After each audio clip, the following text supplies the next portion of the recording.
সূরা ইয়াসিনের 23 নম্বর আয়াত পর্যন্ত বাংলায় অর্থ। শুরু করছি আল্লাহর নামে, যিনি পরম করুণাময়, অতি দয়ালু।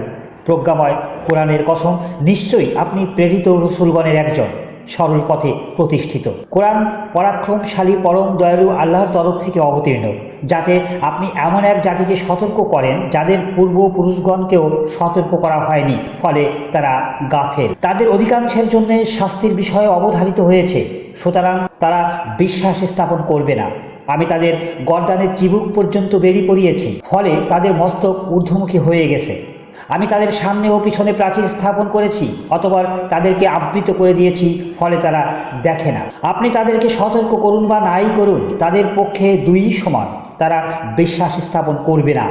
আপনি কেবল তাদেরকেই সতর্ক করতে পারেন যারা উপদেশ অনুসরণ করে এবং দয়াময় আল্লাহকে না দেখে ভয় করে। অতএব আপনি তাদেরকে সুসংবাদ দিয়ে দিন ক্ষমা ও সম্মানজনক পুরস্কারের। আমি মৃতদেরকে জীবিত করি এবং তাদের কর্ম ও কৃতিসমূহ লিপিবদ্ধ করি। আমি প্রত্যেক বস্তু স্পষ্ট কিতাবে সংরক্ষিত রেখেছি।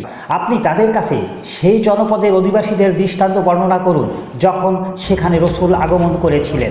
আমি তাদের নিকট দুজন রসুল প্রেরণ করেছিলাম, অতঃপর ওরা তাদেরকে মিথ্যা প্রতিপন্ন করল।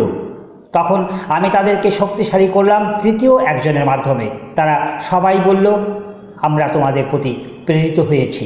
তারা বলল, তোমরা তো আমাদের মতোই মানুষ, রহমান আল্লাহ কিছুই নাজিল করেননি, তোমরা কেবল মিথ্যাই বলে যাচ্ছ।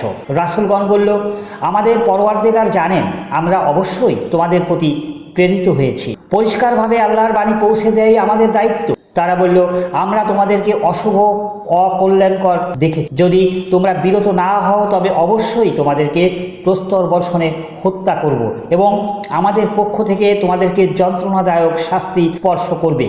রাসূলগণ বলল, তোমাদের অকল্যাণ তোমাদেরই সাথে। এটা কি এজন্য যে আমরা তোমাদেরকে সদুপদেশ দিয়েছি? বস্তুত তোমরা সীমালঙ্ঘনকারী সম্প্রদায় বই নও। অতঃপর শহরের প্রান্তভাগ থেকে এক ব্যক্তি দৌড়ে এলো। সে বলল, হে আমার সম্প্রদায়, তোমরা রাসূলগণের অনুসরণ করো তাদের, যারা তোমাদের কাছে কোনো বিনিময় কামনা করে না, অথচ তারা সুপথ প্রাপ্ত। আমার কি হলো যে, যিনি আমাকে সৃষ্টি করেছেন এবং যার কাছে তোমরা প্রত্যাবর্তিত হবে, আমি তার ইবাদত করব না? আমি কি তার পরিবর্তে অন্যান্যদেরকে উপাস্যরূপে গ্রহণ করব?